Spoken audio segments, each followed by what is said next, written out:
के सर्वोच्च नेता अयातुल्लाह अली खामनेई की शहादत के बाद पूरे विश्व के मुसलमान का रो रो कर बुरा हाल है।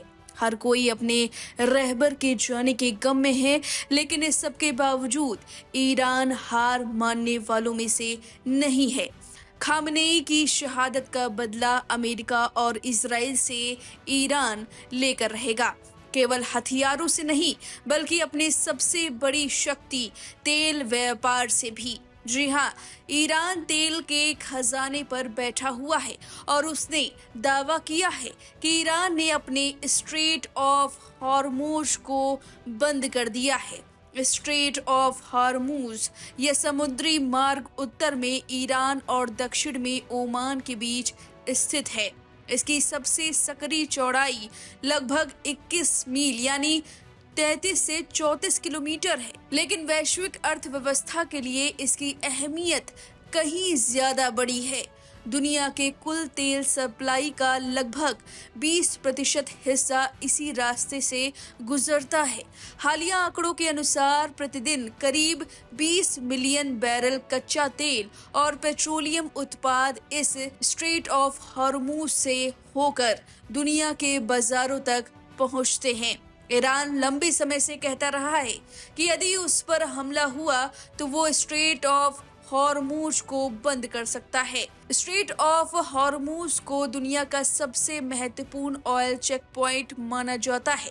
ये सऊदी अरब, ईरान, इराक और यूएई जैसे प्रमुख तेल उत्पादक खाड़ी देशों को ओमान की खाड़ी और अरब सागर से जोड़ता है। अब जब उसने स्ट्रेट ऑफ हॉर्मुज को बंद कर दिया है, ये दावा कहा जा रहा है, तो इस पर असर क्या पड़ेगा, जानिए। सबसे पहले असर पड़ेगा तेल पर। दुनिया की करीब 20% तेल सप्लाई जिस रास्ते से गुजरती है वो है स्ट्रेट ऑफ हॉर्मुज।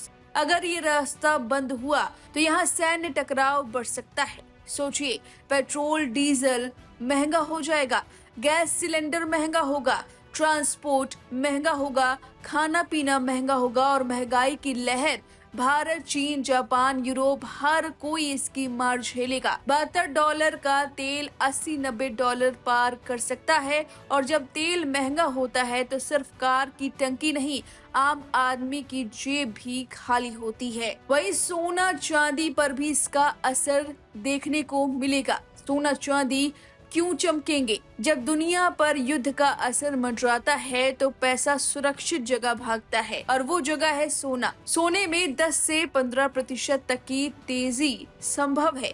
चांदी भी रिकॉर्ड छू सकती है। निवेशक शेयर बाजार छोड़कर सेफ हेवन में जाएंगे। डर जितना गहरा, सोना उतना महंगा। शेयर बाजार में सन्नाटा। युद्ध की आहट बाजारों को पसंद नहीं होती। अगर हालात बिगड़े तो अमेरिकी बाजार गिर सकते हैं। एशियाई बाजार दबाव में भारतीय सेंसेक्स भी 1 से 2% या उससे ज्यादा गिर सकता है। विदेशी निवेशक पैसा निकाल सकते हैं, रुपया कमजोर हो सकता है और आर्थिक अनिश्चितता बढ़ सकती है।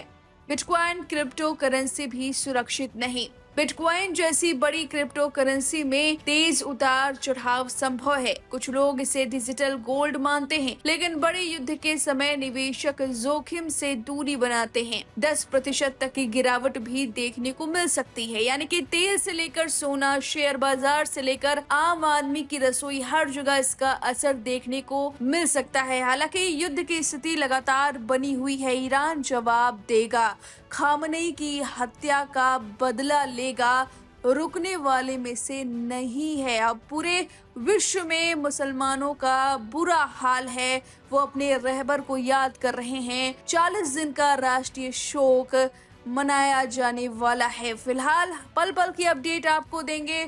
बने रहिए लाइव हिंदुस्तान के साथ।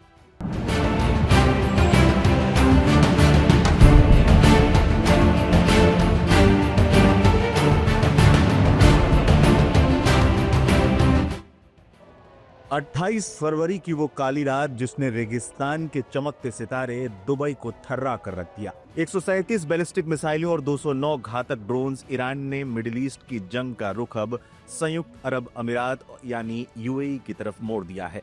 दुनिया हैरान है कि जिस दुबई में कोई अमेरिकी मिलिट्री बेस नहीं है, आखिर ईरान ने उसे ही अपना सबसे बड़ा निशाना क्यों बनाया। मिडिल ईस्ट में अमेरिका और इजराइल के खिलाफ मोर्चा खोलते हुए ईरान ने 8 मुस्लिम देशों पर हमला किया, लेकिन सबसे भीषण चोट पहुंची दुबई को। शहर में इमरजेंसी घोषित है, 2 लोगों की मौत हो चुकी है और भारी तबाही का मंजर है। आखिर दुबई ही क्यों? क्या ये सिर्फ एक हमला है या फिर ईरान की सोची समझी इकोनॉमिक वॉरफेयर की रणनीति? एक्सपर्ट्स के मुताबिक ईरान का असली निशाना दुबई की इमारतें नहीं बल्कि वहां लगा अमेरिकी पैसा है। 2015 से 2024 के बीच दुबई में करीब 21.7 बिलियन यानी कि लगभग 1.8 लाख करोड़ का अमेरिकी निवेश आया है। यहाँ 1500 से ज्यादा अमेरिकी कंपनियों के ऑफिस हैं, जिनमें बोइंग, गूगल और माइक्रोसॉफ्ट जैसे दिग्गज शामिल हैं। ईरान जानता है अगर वो दुबई की अर्थव्यवस्था पर चोट करेगा तो सीधा असर वॉशिंगटन की जेब पर पड़ेगा। दुबई पर हमले की दूसरी बड़ी वजह है जेबेल अली पोर्ट। ये दुनिया का सबसे बड़ा मानव निर्मित बंदरगाह है।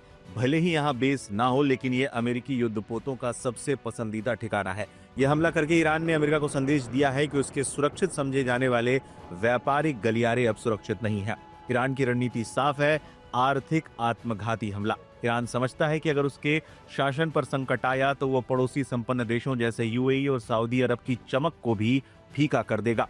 पाक जुमेरा और बुर्ज खलीफा जैसे पर्यटन स्थलों के पास हमले का मकसद दुबई की उस छवि को तोड़ना है जो उसे दुनिया का सबसे सुरक्षित टूरिज्म हब बनाती है। ईरान चाहता है कि इन हमलों से घबराकर यूएई और अन्य सहयोगी देश अमेरिका पर अपनी नीतियां बदलने का दबाव बनाए, लेकिन फिलहाल ये दाव उल्टा पड़ता दिख रहा है। सऊदी अरब और दुबई ने एकजुट होकर ईरान के खिलाफ कड़ा रुख अपनाया है।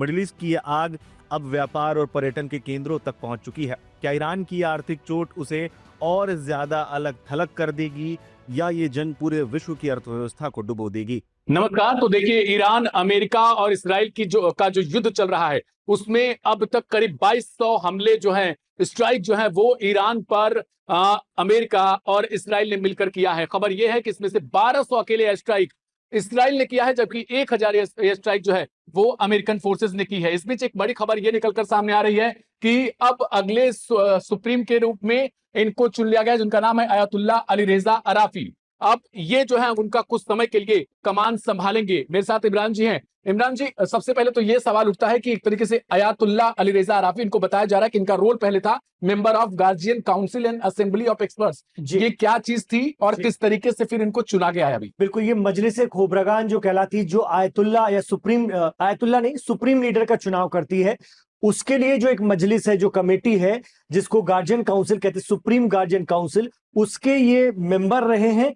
और इस वक्त इनको जो जिम्मेदारी दी गई है ईरान में, वो अस्थायी सुप्रीम लीडर की जिम्मेदारी दी गई है, यानी अगला सुप्रीम लीडर चुने जाने तक आयतुल्लाह अली रेजा अराफी ईरान के सुप्रीम लीडर की जिम्मेदारी संभालेंगे। जो इमाम आयतुल्लाह अली खामने का स्थान लेने जा रहे हैं, वो सारे निर्देश वो देंगे, सारे हुक्म वो पास करेंगे जो इस वक्त आईआरजीसी को देने हैं और जो इस वक्त इस्लामिक रेवोल्यूशन को देने हैं। जी